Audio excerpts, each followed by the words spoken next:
반갑습니다. 소리를 내기가 조금 부끄러워집니다. 네, 저는 청년부에서 목양하고 있는 섬기고 있는 박우진 전도사라고 합니다. 죄송합니다. 네, 얼마 전에 강사님이 오셔서 제가 어떤 분에게 이렇게 말씀드렸어요. 제가 사회를 그때 2부 예배 때 봤었는데요. 제가 어떤 분께 정말 설교하는 것보다 사회 보는 게 더 떨리는 것 같아요. 제가 그 말이 실언이었음을 인정합니다. 제가 실언을 했습니다. 죄송합니다. 제가 이 자리에 올라오기 전에 제가 정말 좋아하고 존경하는 어떤 한 순장님이 그러시더라고요. 잘하실 거예요. 쫄지 마세요. 그러셔가지고 제가 그분께 잠깐 쫄았었습니다. 그렇지만 여러분 앞에서 쫄지 않고 하나님의 말씀을 은혜 가운데 충만하게 누리시기를 간절히 소망합니다. 오늘은 보라 새 것이 되었도다 라는 제목으로 말씀을 살펴보려고 합니다. 고린도후서 5장 12절을 보면 바울은 이 오늘 본문을 기록하게 된 배경에 대해서 설명해 주고 있습니다. 본문보다 앞선 12절에서 바울은 이렇게 말합니다. 우리가 다시 너희에게 자천하는 것이 아니요 오직 우리로 말미암아 자랑할 기회를 너희에게 주어 마음으로 하지 않고 외모로 자랑하는 자들에게 대답하게 하려 하는 것이라. 바울은 지금 고린도 교인들에게 외모로 자랑하는 자들에게 대답할 수 있도록 지금 이 글을 기록하고 있다라고 말하고 있는 것입니다. 여기서 외모로 자랑한다라는 것은 우리가 흔하게 정말 외적으로 드러나는 것을 자랑하는 개념이 아닙니다. 이 본문에서 사용되는 이 외모라는 단어가요, 갈라디아서 2장 6절에서는 유력한 자들과 연관되어서 사용되고 있어요. 그래서 여기서 외모로 이제 자랑한다라는 것은 그냥 단순하게 외적인 차원을 넘어서는 문제를 지금 이야기한다라고 해석할 수 있는 겁니다. 오늘 본문 16절에서도 이와 유사하게 다음과 같이 말합니다. 그러므로 우리가 이제부터는 어떤 사람도 육신을 따라 알지 아니하노라. 비록 우리가 그리스도도 육신을 따라 알았으나 이제부터는 그같이 알지 아니하노라. 당시 심지어 이 바울까지도 누군가를 볼 때 육신을 따라 알았다라고 지금 얘기하고 있습니다. 여기서 외모를 자랑하거나 육신을 따라 안다는 개념을 우리는 이렇게 생각해 볼 수 있어요. 잘 아시는 것처럼 당시 사회는 엄연히 귀족과 노예가 존재하는 신분제도에 속했던 사회였습니다. 사회적인 제도뿐만이 아니죠. 성경을 보면 신약의 여러 본문에서 당시 초대교회 내 유대인들과 또 헬라인들의 갈등 상황을 여실하게 드러내는 본문들이 많이 있습니다. 이런 배경 속에서 바울은 외모와 육신을 따라 알지 아니하겠노라라고 말하고 있는 것입니다. 결국 이를 해석해 보면 당시 교회에 유대인인지 헬라인인지, 종인지 자유인인지, 남자인지 여자인지, 그 지위가 어떠한 자고 어떤 혈통을 가졌는지로 교회가 나뉠 수 있었고, 이게 당시에는 전혀 이상한 일이 아니었던 상황이라는 것입니다. 그런데 그렇게 혈통과 지위, 능력과 재물 등의 외적인 것들로 여전히 교회가 나뉘어져 있을 때 이어지는 본문 17절 말씀에서 우리가 너무나 잘 아는 말씀을 바울은 하고 있는 것입니다. 우리 오늘 본문 17절 말씀 함께 읽겠습니다. 그런즉 누구든지 그리스도 안에 있으면 새로운 피조물이라. 이전 것은 지나갔으니 보라 새 것이 되었도다.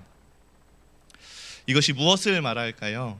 우리의 육적인 것과 우리의 외적인 것을 넘어서는 새로운 피조물로서의 삶이 존재한다라는 겁니다. 바울은 지금 이렇게 말하는 거예요. 지금 네가 어떤 모습으로 있든지, 너의 혈통이 어떻고 너의 사회적 지위가 어떠하든지, 너가 재물이 많든지 적든지 다 상관이 없다. 그것으로 너를 자랑하거나 그것으로 너를 깎아내리지 않아도 된다. 네가 그리스도 안에 있으면 너는 새로운 피조물이다. 그래서 바울은 고린도전서에서도 이렇게 말합니다. 고린도전서 12장 13절 말씀입니다. 우리가 유대인이나 헬라인이나 종이나 자유인이나 다 한 성령으로 세례를 받아 한 몸이 되었고 또 다 한 성령을 마시게 하셨느니라. 아멘. 결국 그리스도를 믿는 이 삶은 종이나 자유인이나 유대인이나 헬라인을 구분짓지 않는다는 겁니다. 우리는 모두 한 성령으로 세례를 받고 모두 새로운 피조물로서의 삶을 지금 살아가고 있다는 거예요. 여러분은 어떠한 삶을 살고 계십니까? 여러분은 정말 그리스도 안에서 완전히 새로운 피조물로서 이전과는 다른 삶을 살고 있노라고 고백하실 수 있으신가요? 우리가 정말 내가 예수를 믿고 난 뒤에 내 삶이 완전히 달라졌다고, 완전히 내가 새로운 삶을 살게 되었노라고 고백할 수 있게 되었으면 좋겠습니다.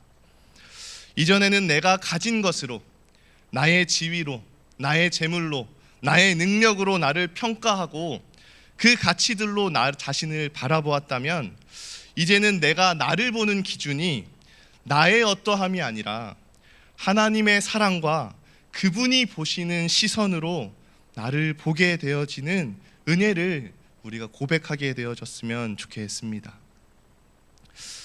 오늘 이 시간 내가 누구인지, 또 나는 어떠한 존재인지를 바로 정의할 수 있게 되어지기를 원합니다. 죄송합니다. 제가 목이 조금 안 좋아서요. 여러분은 나라는 존재를 어떻게 정의하십니까? 지금 내 통장에 얼마가 있고, 지금 나는 어디서 살고 있고, 지금 나는 무슨 일을 하고 있고, 지금 내 자녀들은 무엇을 하고 있는지로 여러분 자신을 정의하시겠습니까? 분명한 것은요, 하나님은 여러분을 그러한 것들로 평가하지 않으신다는 것입니다. 내 배경이 뛰어나든, 내 배경이 볼품없든, 내 능력이 탁월하든, 내 능력이 초라하든, 내가 가진 것이 얼마나 많던 적던지 간에 우리는 그리스도 안에서 그분이 십자가를 지셔서 죽으실 만큼 사랑받는 새로운 피조물이라는 사실을 기억하시기 바랍니다. 내가 세상의 기준과 세상의 잣대로 나를 바라보는 자가 아니라 하나님이 나를 어떻게 바라보시는지를 생각하고 그 하나님이 말씀하시는 나, 하나님이 정의하시는 나로서 이 땅을 살아갈 수 있기를 축복합니다.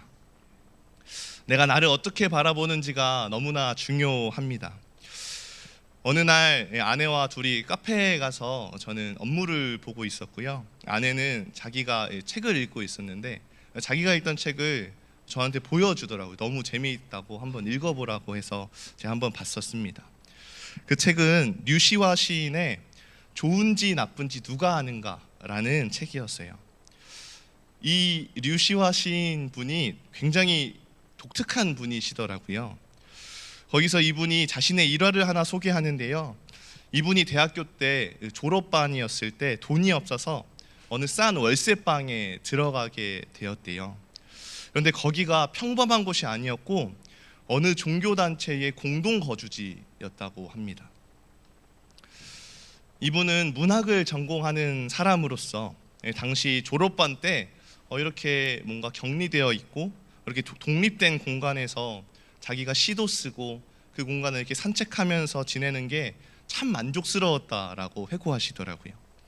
그때가 여름이었다고 하는데요. 여름인데도 이 방은 추웠기 때문에 이분이 밖에서 다니실 때도 검은색 바바리 코트를 입고 다니시고 걸어 다닐 때는 시를 혼자 이렇게 중얼중얼 외우면서 다니셨다고 해요. 한번 이 한여름에 검은색 코트를 입고 뭔가를 중얼중얼 거리면서 이렇게 걸어 다니는 모습을 한번 상상해 보세요. 다른 사람들이 보면 어떻게 생각할까요? 네, 여러분이 말은 못하시지만 생각하시는 그것이 맞습니다. 미친 사람인 것이죠. 안 그래도 폐쇄적이었던 이런 종교단체 거주지에서 이런 낯선 청년의 모습에 사람들이 경계하는 것은 어쩌면 너무나 당연한 일일 것입니다. 이분이 그렇게 사람들에게 찍히고 나서 얼마 안 돼서 어느 날 이 종교단체 사람들이 도저히 못 참겠는지 막 방에 신발도 안 벗고 찾아와 들어왔다고 해요. 그러면서 당장 나가라고 막 이렇게 외치셨답니다. 그래서 이분이 자기는 이미 집주인한테 이 세도 다 냈고 자기는 여기가 마음에 들어서 여기서 가능한 한 오랫동안 머물고 싶다고 막 이렇게 얘기를 하셨대요. 그런데 그렇게 말하면서 스스로를 시인이라고 소개했다고 합니다. 시인. 여러분, 이 시인을 빨리 발음하면 어떻게 되죠? 신이 되죠. 시인이 신이 됩니다. 그래서 이분들이 시인을 신으로 알아들었대요. 아니에요. 저는 시인입니다를 저는 신입니다로 알아들으신 겁니다. 이때부터 이제 걷잡을 수가 없었다고 합니다. 막 사단마귀야 물러가라. 어떤 사람은 당신 하나님이 두렵지 않으십니까? 막 이렇게 막 난리를 피우셨다고 해요.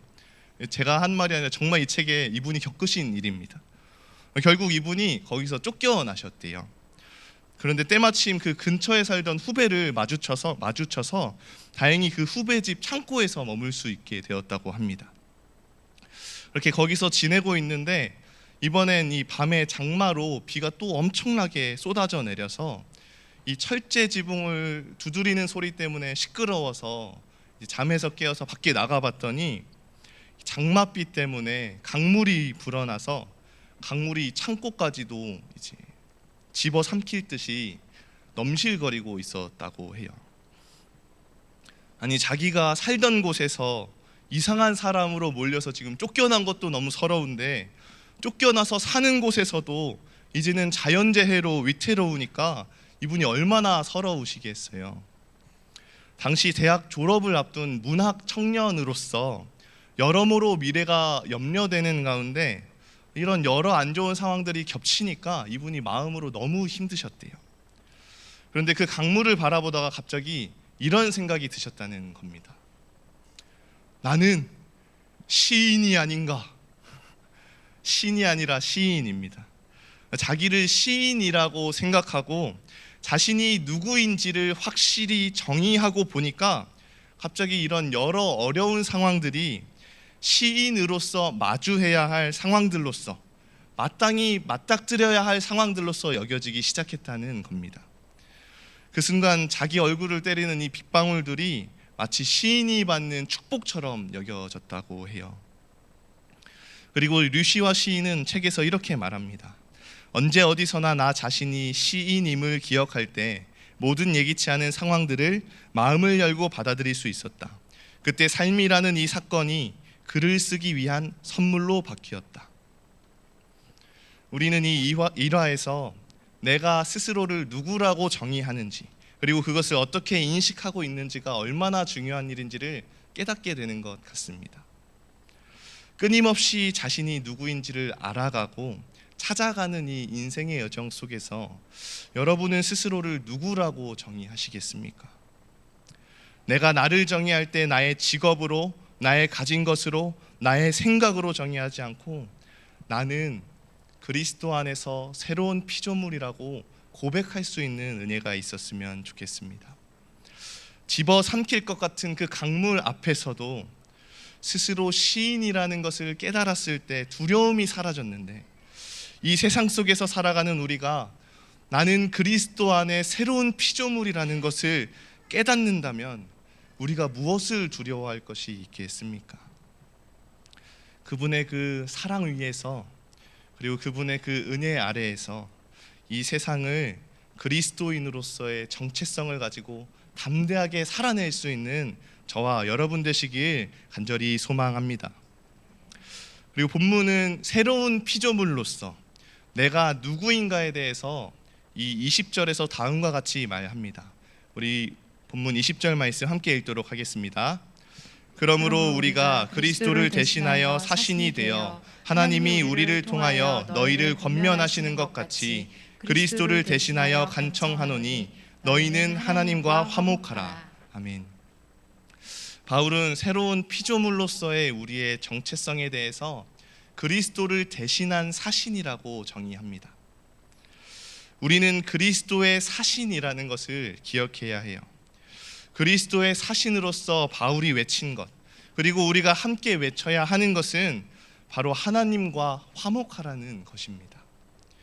성경은 내가 화목하게 되는 것에서 끝나는 것이 아니라 나로 인해 또다시 화목하게 하는 직분을 우리에게 주셨다고 이야기합니다. 교회에서 국내 선교와 여름 성경학교 그리고 수련회와 같은 이런 여름 사역들을 감당하는 이유가 무엇입니까? 우리 다음 세대 아이들이 주님과 화목해지고 또 저 정선에 있는 영혼들이 주님과 화목해지기를 꿈꾸면서 이토록 많은 시간과 물질과 마음들을 쏟아서 나아가는 것 아닙니까? 이번 국내 선교 때 어떤 한 조의 요청이 있어서 제가 그 조와 함께 전도를 다니게 되었습니다. 한 분 남자 성도님이 있고요, 또 한 분 여자 성도님이 계시고 두 분의 자녀 한 분씩 이렇게 해서 저까지 총 5명이서 복음을 전하러 갔었어요. 그 두 분이 다 여기 계시는데요, 조심스럽게 말씀을 나눠보겠습니다. 저희가 배정된 마을 산 위에서부터 한 가정 한 가정씩 살펴보면서 내려오는데요, 거의 다 돌았을 무렵에 한 집이 있어서 거기에 들르려고 했습니다. 그런데 그때 차에 타고 계시던 이 자매님이 자기가 오전에 나왔을 때 이 집에 대해서 들으셨다는 거예요. 지금 이 마을 현 이장님이신데 이분이 사람들을 만나기를 꺼려하시는 분이시래요. 그냥 꺼려할 뿐만이 아니고 이분이 몇몇 분들께, 전 이장님께도 그렇고 칼까지 휘둘렀던 분이시라고 합니다. 어떻게 이장이 되셨는지는 모르겠지만 대충 들어도 이분이 참 깊은 상처가 있으시겠구나라는 생각이 드는 분이었어요. 그 집이 있는 곳이 지대가 조금 높았거든요. 차가 올라가려고 하고 있는 상황이었습니다. 그런데 이 마을이 산에 있었다 보니까 마을 분들이 차가 있어야만 이렇게 밖을 돌아다니실 수 있으세요. 저희가 그 얘기를 듣고 이제 아래에서 위를 보는데 딱 봐도 차가 없어 보였어요. 아래에서 위를 보는데 잘 보이겠습니까? 이 말을 듣고 나니까 믿음의 눈으로 보이는 거예요. 차가 없는 것 같았습니다. 그래서 여기 안 계신 것 같으니까 다른 곳을 가기로 해서 막 가기 시작했습니다. 우리가 아이들까지 있으니까 제가 너무 구차한가요? 아이들이 있는데 위험할 수도 있잖아요. 동의가 안 되십니까? 아이들을 위해서 우리는 차를 돌렸어요. 그래서 차를 돌려서 나왔는데 알고 보니까 이 집이 마지막 집이었던 겁니다.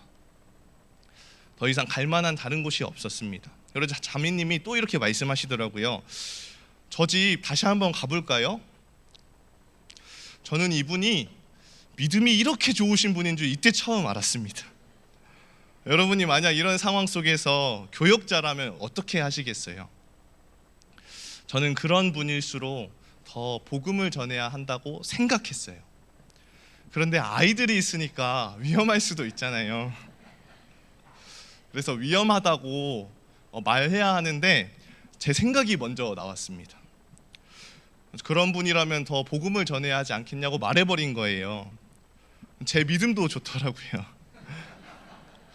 그러니까 이 운전하시던 형제분이 차를 돌려서 막 거기로 가시더라고요. 어쩜 이렇게 다들 믿음이 좋으신지 정말 제가 깜짝 놀랐습니다. 너무 은혜로운 선교였어요. 우리 성도님들 정말 믿음이 좋다라는 생각을 많이 했던 선교였습니다. 그런데 이때부터 아이들이 막 소리를 지르는 겁니다. 안 돼, 아빠 가지 마, 무서워, 막 엄마 안 돼, 막 소리를 지르기 시작했어요. 그런데 우리가 누구입니까? 우리 이 믿음 좋은 형제자매님들이 안 가실 분들이 아닙니다. 계속해서 가서 도착을 했는데 거기에 딱 올라가 보니까 차가 딱 있더라고요. 그 차를 보고 다들 와, 차가 있었네요 라고 말했는데 그 목소리에는 정말 뭔가 반가운 것 같지만은 않은, 약간의 기쁨이 있지만 또 큰 당황과 염려 이런 것들이 느껴지는 그런 소리를 제가 들었습니다. 이렇게 차를 집 앞에 댔는데요, 저는 저만 내려서 가야겠다고 생각을 했어요. 우리 아이들을 챙기셔야 되잖아요. 근데 이제 우리 믿음 좋은 형제님이 같이 내리시더라고요. 자매님이 아이들을 챙겨 주셨는데요, 집 앞으로 형제님과 같이 걸어갔습니다. 근데 그 집 문 앞에 택배들이 막 이렇게 쌓여 있는 거예요. 집을 오래 비우셨나? 라는 마지막 희망을 가져보았습니다. 밖에서 계세요? 안 계세요? 막 이렇게 외치는데 반응이 없는 겁니다. 그래서 제가 초인종을 눌러봤어요. 2, 3초 정도 뒤에 인터폰에서 누구세요? 라고 굉장히 젊지만 누가 들어도 무척이나 힘이 없고 또 무척이나 우울해 보이는 목소리로 그렇게 대답하시더라고요. 그래서 어디 목사님 소개로 왔다고 잠깐 얘기할 수 있냐고 물으니까 그런 사람 모른다고 가시라고 하시더라고요. 결국 문을 열어주지 않으셔서 저희는 간단한 선물과 교회 주보 등을 그 문 앞에 두고서 돌아왔습니다. 저는 그 인터폰 너머로 들렸던 그 목소리가 아직도 생생합니다. 그 인터폰 너머에 힘없고 차갑고 무척이나 경계하던 그 목소리가 지금도 제 마음에 남아 있어요. 저는 가끔 선교를 갔다 온 지 2, 3주 정도 되었지만 지금도 그분을 생각합니다. 내가 저분께 더 적극적으로 갔으면 어땠을까? 저렇게 상처받고 아파하는 영혼에게 내가 더 적극적으로 나아갔으면 어땠을까 생각합니다. 저는 이분에게 어떤 사연이 있는지 그리고 이분이 어떤 삶을 살아오셨는지 전혀 알지 못합니다. 다만 다른 이에게 칼을 휘두를 정도로 상처 입었고 또 상처를 입히고자 하는 분이라는 것밖에는 알지 못해요. 그런데 이분의 이런 모습이 오늘날 이 땅을 살아가는 많은 이들의 모습을 대변하는 것과 같다고 여겨졌습니다. 힘에 겹고 다른 이들을 경계하고 더 차가워져가만 가는 세상 속에 내가 상처 입을까 다른 이에게 상처를 주고 내가 피해를 볼까 두려워하면서 이 차가운 세상 속에 홀로 살아가며 괴로워하는 그 인생들의 모습이 떠올랐습니다. 진짜 칼을 휘두르지만 않을 뿐 마음속으로는 이미 다른 이들을 수없이 난자하고 비난하며 나를 세워서 자기 마음과 자기 재산과 자기 명예와 자기 이익을 지키고자 하는 사람들이 오늘날 얼마나 많습니까? 이런 세상에서 사람들이 무엇을 위해 살아가나요? 돈을 모읍니다. 더 높은 지위와 더 좋은 직업과 더 많은 연봉을 원합니다. 겉모습이 계속해서 중요해지는 겁니다. 그렇게 외적인 것으로 나를 채워보려고 애를 씁니다. 그런데 채워지지가 않습니다. 그렇게 너무나 차가워지고 메마른 이 땅 가운데 주님이 우리에게 너는 그리스도의 사신이라고 말씀하십니다. 그리스도의 사신으로서 그분이 주신 화목을 전하는 자로서 우리를 이 땅 가운데 보내시는 것입니다. 바울은 이 화목하게 하는 직분에 대해서 로마서에서 이렇게 이야기합니다. 우리 로마서 5장 8절부터 11절까지 말씀 함께 읽겠습니다. 우리가 아직 죄인 되었을 때에 그리스도께서 우리를 위하여 죽으심으로 하나님께서 우리에 대한 자기의 사랑을 확증하셨느니라. 그러면 이제 우리가 그의 피로 말미암아 의롭다 하심을 받았으니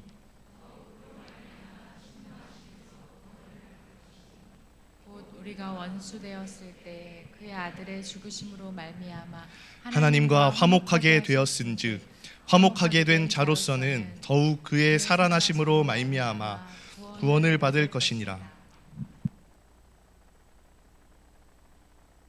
11절까지 그뿐 아니라 이제 우리로 화목하게 하신 우리 주 예수 그리스도로 말미암아 하나님 안에서 또한 즐거워하느니라. 네, 우리가 어떻게 화목할 수 있습니까? 어떻게 하나님과 화목하게 되어지고 어떻게 이 차가운 세상 속에서 화목을 전하는 자로서 살아갈 수 있습니까? 내가 아직 죄인 되었을 때에 그리스도께서 우리를 위하여 죽으심으로 말미암아 하나님께서 우리에 대한 자기의 사랑을 확증하셨기 때문에 우리는 화목할 수 있습니다. 사랑이 우리를 화목하게 해요. 사랑이 없다면 우리는 계산하게 됩니다. 사랑이 없으면 경계하게 돼요. 사랑이 없을 때는 나만을 위해 살게 됩니다. 결국 사랑이 없으면 우리는 화목이 아닌 끊임없는 불화 속에서 살아가게 되는 것입니다. 남을 경계하고 깨어지고 미워하고 분노하면서 천갈래 만갈래로 찢어져 홀로 살아가는 인생들을 변화시키기 위해서는 사랑이 필요합니다. 주님의 무조건적인 그 사랑이 나에게 임할 때 우리는 진정한 화목을 경험하게 돼요. 그 무조건적인 사랑을 주시는 분 앞에서 이 차가운 세상 가운데 나를 규정하려고 했던, 내가 쥐고 있던 나의 재물과 나의 지위와 나의 모든 것들을 내려두고 내가 이제는 그리스도만으로 충분하다고 고백하게 되어지는 것입니다. 그 사랑 안에 거할 때, 진정으로 주님과 화목할 때 우리가 염려가 없고 두려움이 없이 담대하게 살아갈 수 있게 되는 것입니다. 우리가 주께서 십자가에서 죽으심으로 확증하신 그 사랑 안에서 하나님과 화목한 삶, 그리고 그런 우리를 통하여서 세상이 하나님과 화목하게 되어지는 그런 인생을 살아가게 되어지길 소망합니다. 말씀을 맺으려고 합니다. 나를 소모하지 않는 현명한 태도에 관하여라는 책에서 일본의 와비사비라는 개념에 대해서 이야기해 주더라고요. 여기서 이 와비는 미완성과 단순함을 뜻하고, 사비는 오래되고 낡은 것을 뜻하는 용어라고 합니다. 그래서 이 와비사비는 완벽하지 않고 또 오래되고 낡은 것의 아름다움을 의미한다고 해요. 그러면서 책에서 다음과 같이 말합니다. 특히 어떤 사물에 새겨진 시간의 흔적들, 변색되거나 뒤틀린 오브제들은 결코 결함이 아니다. 오히려 그 물건을 더욱 특별하게 만들어주는 표식이다. 우리가 삶으로부터 얻은 긁힌 자국들은 결코 흠이 아니다. 그것은 우리 자신을 유일하고 특별한 존재로 만들어준다. 오늘 말씀에서 우리는 화목을 전하는 사신이 되어야 한다는 것을 살펴보았습니다. 이 사신이라는 단어가 성경에 딱 한 번 더 나오는데요. 에베소서 6장 20절에서 바울이 감옥에 갇혀 있을 때 그는 자신을 이 복음을 전하기 위하여 쇠사슬에 매인 사신이라고 소개합니다. 이것은 우리가 그리스도의 사신으로서의 화목한 삶이 무엇인지를 보여줍니다. 우리가 그리스도 안에서 새 것이 되었고, 우리가 주님과 화목한 자가 되고, 우리가 세상과 화목한 자로서, 이 화목을 전하는 자로서 살아가지만, 우리가 때로는 쇠사슬에 매이고 감옥에 갇히는 것과 같은 여러 어려운 상황 속에 놓일 수 있다는 겁니다. 분명 나는 새로운 피조물이라고, 나는 새 것이 되었다고 이야기할지라도 여전히 내 인생에 쇠사슬이 있습니다. 그러나 우리는 기억해야 해요. 내가 때로는 쇠사슬에 매이기도 하지만 나는 화목한 자입니다. 쇠사슬에 매이기도 하지만 나는 그리스도의 사신입니다. 쇠사슬에 매이기도 하지만 나는 하나님의 사랑을 확증받은 자입니다. 그렇기에 나를 가두는 저 쇠사슬이 두렵지 않습니다. 어쩌면 그 쇠사슬이 나를 옥죄어 와서 내 안에 잠재되어 있는 나의 이 상처와 나의 이 못난 흉터가 새 것이 된 나를 더 아름답게 만드는 와비사비가 될 것이기 때문입니다. 우리는 주 안에서 새로운 피조물입니다. 우리는 그리스도의 사신입니다. 그렇기에 저 세상을 향해서 담대히 나아갈 수 있다는 것을 믿으며 나아가시기 바랍니다. 나를 묶은 이 쇠사슬 속에서도, 나를 묶고 옥죄어오는 상처와 아픔 속에서도 내가 하나님과 화목하다고, 나를 묶은 이 쇠사슬이 그리스도께서 죽으심으로 확증한 그 사랑을 끊을 수 없노라고 고백하며 이 사랑을 전하고 화목을 전하는 자들이 되어서 이 땅 가운데 살아가는 모든 하늘금교회 성도님들 되어주시기를 주님의 이름으로 간절히 축복합니다. 우리 함께 찬양하심으로 나아가겠습니다. 우리는 새로운 피조물입니다.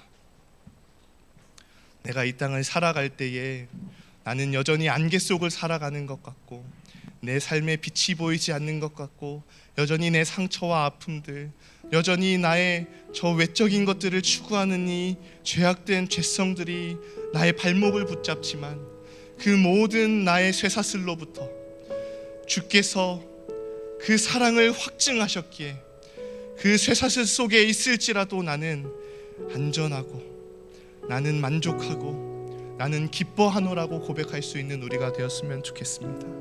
우리 함께 마음을 모아서 함께 찬양하심으로 나아가겠습니다.